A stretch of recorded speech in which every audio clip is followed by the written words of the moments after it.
S.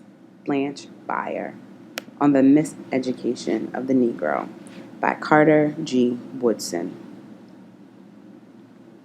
The Miseducation of the Negro by Carter Godwin Woodson, originally published in 1933, is a book I avoided for 2 decades.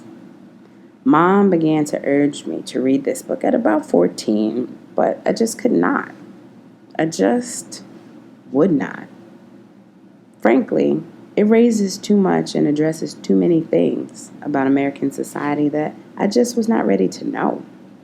I get now why I was not ready to read this book 20 years ago. It would call into question everything I had ever learned, everything I would ever learn, into question the integrity of every teacher I had ever and would ever love, and mostly, it would call into question the role I would inevitably play.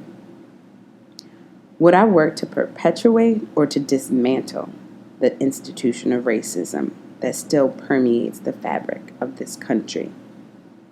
Specifically, now, as a high school teacher, I have to face this question every day, and it leaves me without. Eerily and sadly, in the age of post-racial America and its race to incarcerate folks of color, Woodson's thesis still applies.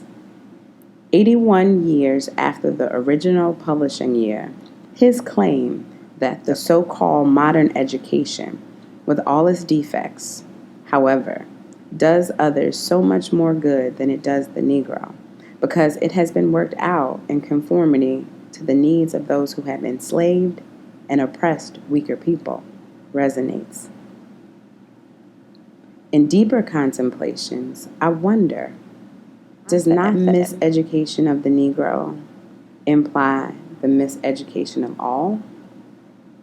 In alignment with concepts from Baldwin in The Fire Next Time, Freire in The Pedagogy of the Oppressed, and Allen in The Invention of the White Race, it seems to me all Americans are gravely dehumanized by this American system of white supremacy and institutionalized racism, whether we are ready to know this or not.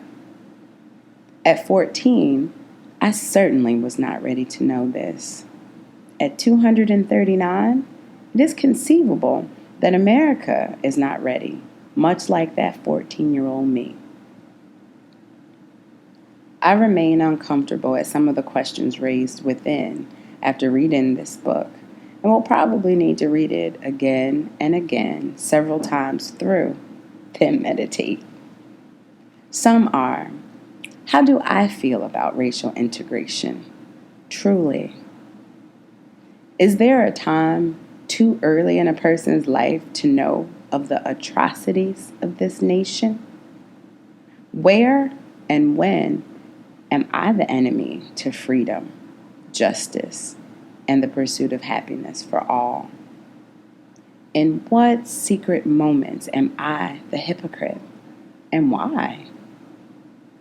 To Woodson with love, I do wonder if the system, all of them, actually, does others so much more good than it does the Negro? Or is this simply another illusion that must remain in order to divide and conquer a humanity that does have the power to undo racism, along with all the other isms? What are the carrots and sticks of 1981, 1999, 2003, 2015? And to the concept of weaker people, are not the oppressors actually the weaker people? I guess it would partially depend on our perception of power and how it is actualized in our current context. So, I guess I'm also left asking myself, what is power? What is justice? What is humanity? December 2015, S. Blanch.